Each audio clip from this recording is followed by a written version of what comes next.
Kolumnama u Večernjem listu Nino Raspudić postoji institucija koja uveliko formira javno mnijenje. Zato je i njegova društvena odgovornost velika, kao i opasnost da čitatelji koji su neupućeni u neke složenije teme ne izvedu krive zaključke. Upravo tako nešto se i dogodilo u posljednjoj kolumni od 6. prosinca u kojoj je pokušao analizirati OECD-ove PISA testove.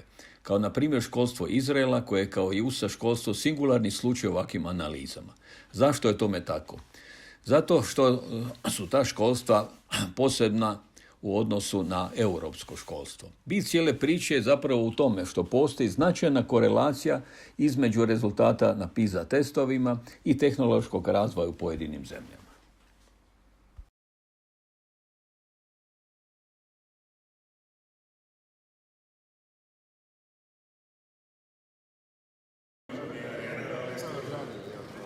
Dragi gosti, uzvanici, dragi prijatelji, svi vam želim dobar dan, dobrodošli u ovaj prekrasni ambijent, gotovo da mi ne treba mikrofon kako je akustičan, onda ćemo čuti kasnije i vaša pitanja, neće mi treba možda bežični mikrofon. Dobrodošli dakle na središnje predstavljanje zbirke kolumni sveučilišnog profesora, britkog komentatora hrvatske političke zbilje, Zmaja od Peraka, koja je napisao pisac pregovora ovdje, njegov kolega komentator Borislav Ristić, Nine Raspudića. Vjerujem da ste do sad shvatili turistički negdje, u smislu da se i pokaže vrijednost i ljepota i Hrvatske, i hrvatskog naroda i tradicije. Kasnije je nestalo sluha za te stvari i... Ja sam Miroslav Dorišić i neobično mi je drago, ja sam mislio danas samo uživat Nino.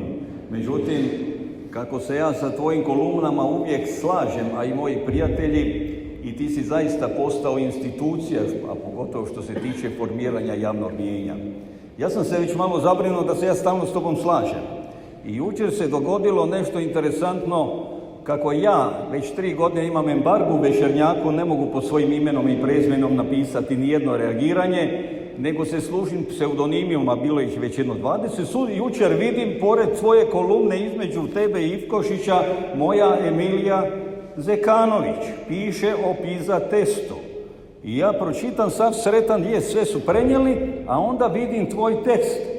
I onda se počnem križati u ime oca, šta je sada došlo mojem Nini, on je malo ausglajzao, odnosno rekao bih promašio ceo fudbal. Ja sam ti poslao e-mail, na što posebno mislim. Ti si kao kontraprimjer spomenuo zapravo da je Izrael taj koji zapravo govori o tome da PISA test baš nije nešto vjerodostojno. A ja sam ti odmah mailom poslao da je Izrael i Amerika su singulariteti što se tiče obrazovanja.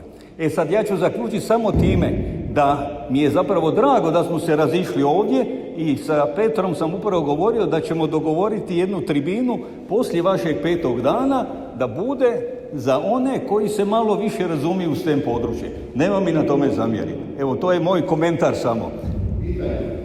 A pitanje je da li ćete napraviti u 5. danu da se čuje i glas stemovaca. Jer sam vas jutro slušao, to sam rekao i Petru, gdje neke stvari ipak ne razumijete kao što se ja ne razumijem u povijest umjetnosti, na primjer, ili u sviranje violine. Hvala vam lijepa. Evo, hvala.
sustavu. Ovdje je recimo brošurica koja pokazuje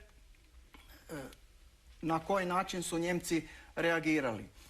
Njemačka ministrica isto tako kaže da je nakon PISA pokrenulo se i javno mijenje i stručno mijenje u Njemačkoj i počelo se raditi na promjeni koje bi poboljšale kvalitetu obrazovnog sustava.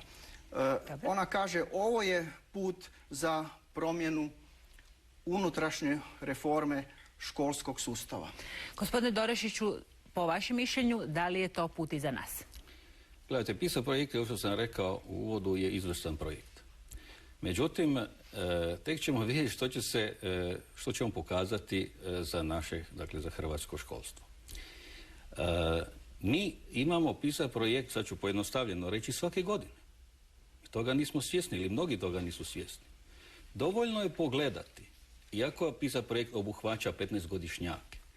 Ja ću reći, osnovna škola, znači završeni 15-godišnjaci, dolaze u sustav visokog školstva sa 63 do 70% odličnog uspjeha.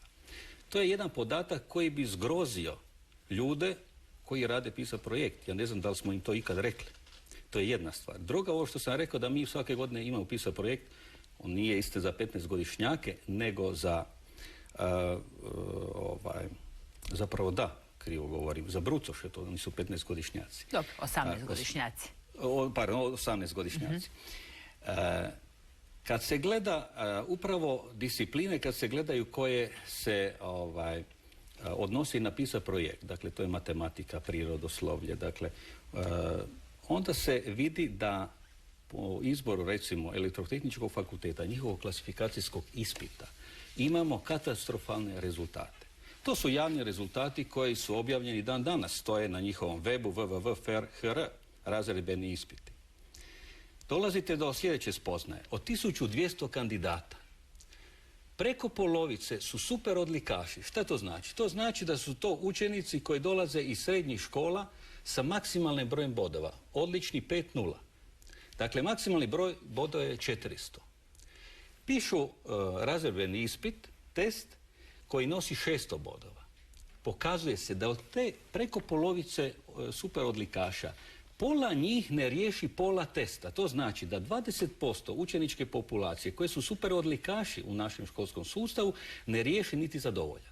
Čak katastrofalno u tom smislu, evo ima tu primjera takvih da ima minus 21 bod na testu. To znači da nije ništa riješeno, nego je sve loše riješeno. Dakle, to su po meni katastrofalne spoznaje. Dalje, ne moramo uzeti samo elektrotehnički fakultet, bilo koji drugi. Nisam namjerno uzeo recimo PMF i tako.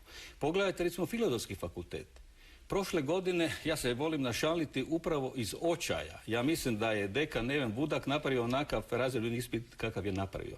Da više nisu bitne, uopće se ne obaziru na ocjene koje se donose iz srednje škole, čak ni znanje više nije relevantno, nego su propitivali opću informiranost, slično recimo da li je selektor talijanske reprezentacije Trapattoni ili nije. Dakle, takvo je bilo ispitno pitanje. Dobro, po vašem mišljenju vi mislite da nam tako zapravo vanjska evaluacija ne treba, da bi mi trebali nešto mijenjati bez obzira na nju? Tako je, mi bismo trebali, pazite, PISA projekt je djelotvoran za zemlje koje već imaju, neću reći potpuno uređeno školstvo, ali su na dobrom putu da imaju uređeno školstvo. Ja bi osobno volio kad bi smo mi tako brzu odluku donijeli za provođenje državne mature. Jer bismo na taj način hrvatsko školstvo spasili iz gliba i upravo iz ovoga što sam malo prije govorio. Ali taj nam projekt omogućuje na neki način da se usporedimo s drugima. To je krasno. Da se usporedimo s drugima, ja ne znam, to će biti 96. godina. Šta ćemo 96. godine? 2006. 2006. godine ćemo mi onda tek spoznati gdje smo. Pa mi to znamo danas.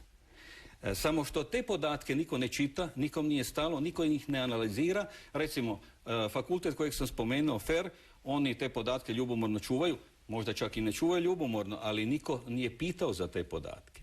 Dakle, to je nešto što nas mora zabrinuti. Zašto sam uzeo primjer FER-a? Zato što je to disciplina koja je itekako odgovorna za nekakav tehnološki napredak i za gospodarstvo. Znači, za nekako preživljavanje u razvijenom svijetu. Osim toga, ako mi dopustite, ja bih još jednu stvar ovdje primijetio i vi ste to spomenuli u prilogu, a i gospodin Kvaternik. Ovdje se često manipulira sa jednom činjenicom, tako bi se usudio nazvati.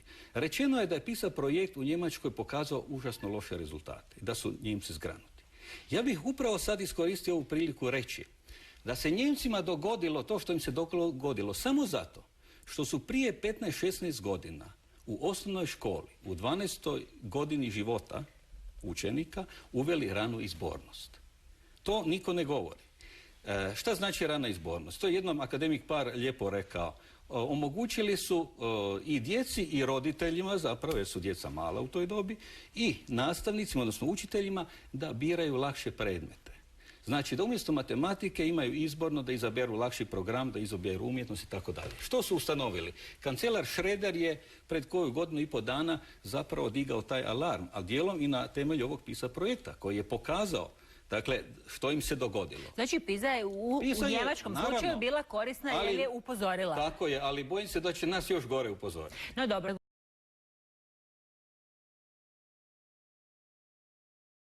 Državnih matura. Da, ja ću dvije stvari je sad gospodin Stipić govorio o strategiji državne mature. Kako se može uopće govoriti o strategiji sveobuhvatnoj ako se godinama taje rezultati državne mature? Ako se u posljednjih 10 godina nitko ne osvrće na rezultate PISA projekta koje provodi OECD u našoj zemlji 2006. 2009. 2012. Šta je OECD? OECD je organizacija međunarodna za ekonomsku suradnju i razvoj. U nju su uključene najveće zemlje, industrijske zemlje. Ne znam da li je Hrvatska, nisam vidio na internetu, ali preko Europske unije naravno na neki način jest.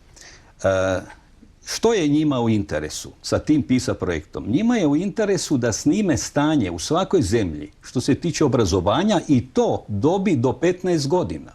Zašto? Na taj način oni procjenjuju sposobnost određene nacije, znači njihove mladeži u budućnosti, hoće li oni imati dovoljno potencijala, resursa za gospodarski razvoj. Što se u tim PISA projektu, otprilike 6000 učenika se testira, što se posebno testira? Matematika, prirodoslovlje i čitalačke kompetencije. Rezultati Hrvatske su porazni. Ne ispodprosječni, nego mi smo pri samom dnu sa Kazahstanom i s takvim sličnim zemljama. I nitko u ministarstvu, oni rade strategije obrazovanja, nitko se na te rezultate nije osvrnuo. Ja se čak usuđujem reći, a negdje sam i pročitao, kad se određuje kreditni rejting neke zemlje, onda se čak i ti parametri uzimaju u obzir. Da se vide sa kakvim obrazovanjem dotična zemlja raspolaže i kakvi su potencijali za razvoj gospodarstva. To je što se tiče za općenito o strategiji, ako nešto treba reći, i odmah kao udarno prigovoriti da bez analize rezultata, na primjer, samo PISA projekta u našoj zemlji je zapravo sve apsurdno, sve dolazi u pitanje.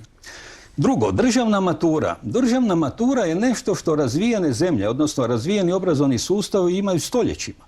Na primjer, Francuska. Državna matura je uvedena, o tome smo mi baš dok sam i ja bio na dužnosti u ministarstvu radili prvi projekti, zamisli kako provesti državnu maturu. Tu ne treba otkrivati toplu vodu, sve je to u svijetu poznato. Državna matura ima nekoliko zadaća. Prvenstveno ona ima zadaću da se dobije povratna informacija iz obrazovnog sustava o njegovoj kvaliteti. Drugo, ima zadaću da se ujednači kriteriji. Mi se sjećamo da su nekad upisivali se na fakultete i škola, recimo, reći ću, Šibenik, Pušća Bistra, sa različitim ocjenama i sa različitim znanjem. Prema tome, to je na neki način trebalo iznivelirati. Državna matura ima zadaću da se omogući horizontalna prohodnost. To je nešto gospodin Stipić spomenuo. Dakle, i da se djeca koja su otišla u strukovne škole, da im se omogući nastavak školovanja na fakultetima. Dakle, to su sve stvari koje državna matura mora omogućiti. I zato je ona uvedena i tako ona funkcionira u zemljama. No, mi ne bi bili Hrvati da mi uvijek neke stvari koje uvedemo, ne uvedemo na dosljedan način, nego uvijek uz neke modifikacije koje su loše. Tako, na primjer, državna matura baš nije onakva kakva je u Francuskoj ili kakva je u Njemačkoj. Pa onda ta državna matura niti ne funkcionira. A ako državnu maturu organizira Centar za vanjsko vrednovanje obrazovanja, tako se zove, onda sama riječ kaže da je ključna stvar da državna matura pokazuje koja je to kvaliteta obrazovanja. I samim tim što ministarstvo krije rezultate, i ne samo da ih krije, nego iz godine u godinu razina zadataka na državnoj maturi znatno pada. Posebno je to izraženo u matematici. I to je katastrofa zapravo. I na taj način mi se nikad nećemo maknuti od 45. mjesta u projektu OECD-a, odnosno u PISA projektu. Da, s ovim dijelom da se rezultati objavljuju selektivno, s time se slažem. I to nije u redu. Međutim, oni se objavljuju zato što nije napravljena nikad u ministarstvu, niti u Centru za vanjsko vrednovanje nije napravljena analiza tih rezultata. U analizu rezultata državne mature moraju ući i parametri škola. Kakve su učenike upisivali, sa kojim brojem bodova, kakvi su učenici izašli iz tih škola na državnoj maturi, sa kojim brojem bodova, kakvim znanjem, i tu se onda pronalazi korelacija.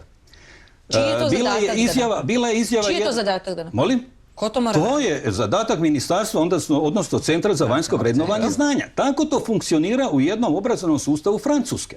Osim toga, u takvim zemljama poput Francuske i Njemačke idu rutinski testovi pored državne mature svake 3-4 godine u svakoj generaciji, gdje se onda ima još dodatna povratna informacija o znanju tih učenika.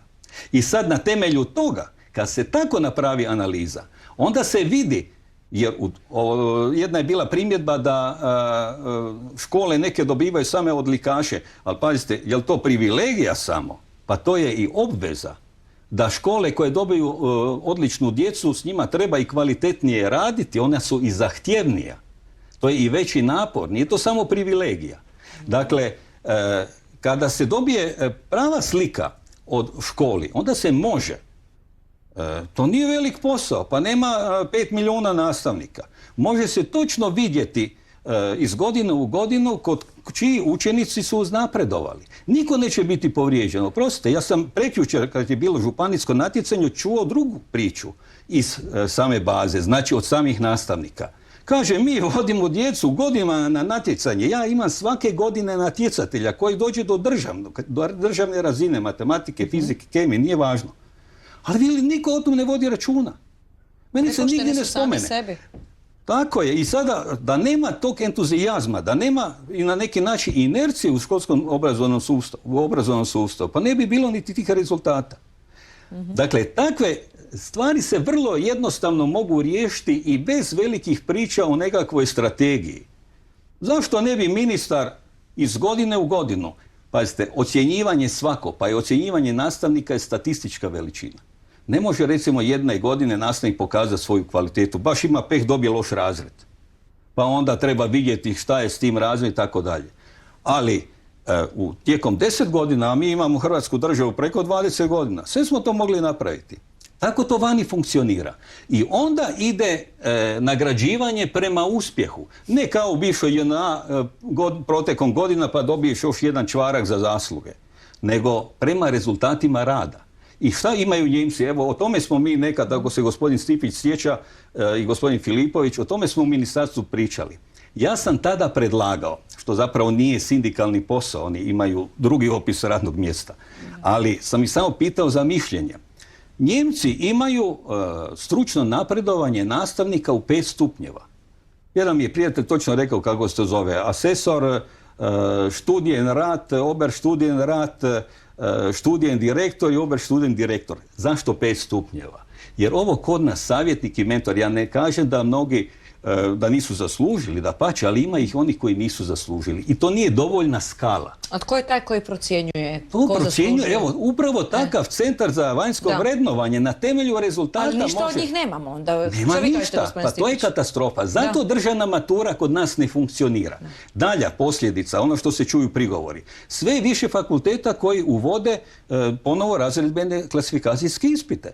Ne vjeruju znanju, odnosno ocjenama na državnoj maturi. A kako će vjerovati kad je razina zadataka, mi nismo svakog smisla? Žrtva su naravno učenici jednog, dakle, projekta nedorađenog projekta. Tako je, ali ne samo po sebi lošeg. Jer ovo što ste rekli, pitao problem strukovnih škola, tu je nedorađeno. Jer ovo što sam malo rekao prije, svrha državne mature je upravo ta horizontalna prohodnost. Državna matura mora predvidjeti izbornu nastavu u takvim školama. Da učenik koji recimo hoće na državnoj maturi polagati matematiku viši stupanj, da ima dodatne satove.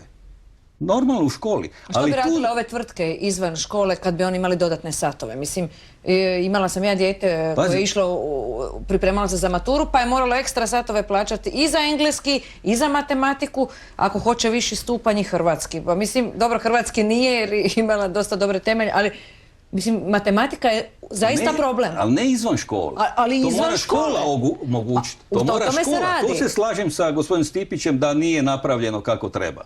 Pa da, zato kažem, ljudi daju novce dodatno da bi dijete što bolje znanje steklo, da bi se napravilo. Ko su ti stručnjaci koji tu djecu tih mjesec dana podučavaju i mogu li im oni sve to nadomjestiti, to znanje koje su oni trebali steći tijekom 4-5 godina srednje škole? Šta su radili u toj srednjoj školi onda? Ali postavit ću ovako pitanje. A šta je bilo ranije? Sjetimo se, ja sam u tome sudjelovao, na koncu ja sam od toga i živio na neki način. Ne, pazite, šta je bilo ranije? Bila je matura koju ću ja slobodno sada ocijeniti kamilicom. To je bila smijurija od mature, oprostite. Ja imam argumenta za to, neću širiti temu. I šta je bilo poslije te mature? Klasifikacijski ispiti, prijemni ispiti na fakultetima. Zar onda nije bilo priprema za te ispite i stresova? I tekako je Pučkom učilištu u ulici grada Vukovara funkcionirala nastava dodatna. Razumijete? Ali su tada onda, znači, đaci polagali 2 ispita. Pa upravo se to htjelo izbjeći državnom maturom. Da ne idu djeca na 2 ispita, nego da državna matura ima svoju razinu. Ali tu je zakazala organizacija, pa i sveučilište. Evo, gospodin Stipić se ne bi složio s tim, ili? Tu se s puno toga ne bi. Ne, pazite, zakazala je sveučilište i fakulteti jer je trebalo na koji način se odabiru ljudi koji sastavljaju ispitne zadatke za državnu maturu, ja točno ne znam, ali predviđeno je u samoj koncepciji državne mature da tu budu zastupljeni i ljudi sa fakulteta. Znači, ako jedna elektrotehnika zahtijeva u višoj razini matematike ta i ta znanja, onda to moraju biti prisutni predstavnici elektrotehničkog fakulteta, pa reći mi hoćemo da to bude ta i ta razina, a ne da to bude razina koja je katastrofa. I naravno da im onda dolaze zabrucoše đaci koji su položili državnu maturu sa odličan, ali bez ikakvog znanja. Dobro. Ja ću samo kratko, prije pauze, vaše znanje, samo ću kratko reći, bolje ikakva državna matura nego nikakva. Bez državne mature to je korak nazad. Državnu maturu, slažem se s kolegom, treba poboljšati. Treba je napraviti onako kako je u svim razvijenim zemljama. A ne nekakva kompilacija, da uporabim taj izraz, ni vamo ni tamo. Dakle, sve one zadaće koje državna matura mora imati, moraju biti ostvarive u obrazovnom sustavu. Dobro, evo idemo kratko na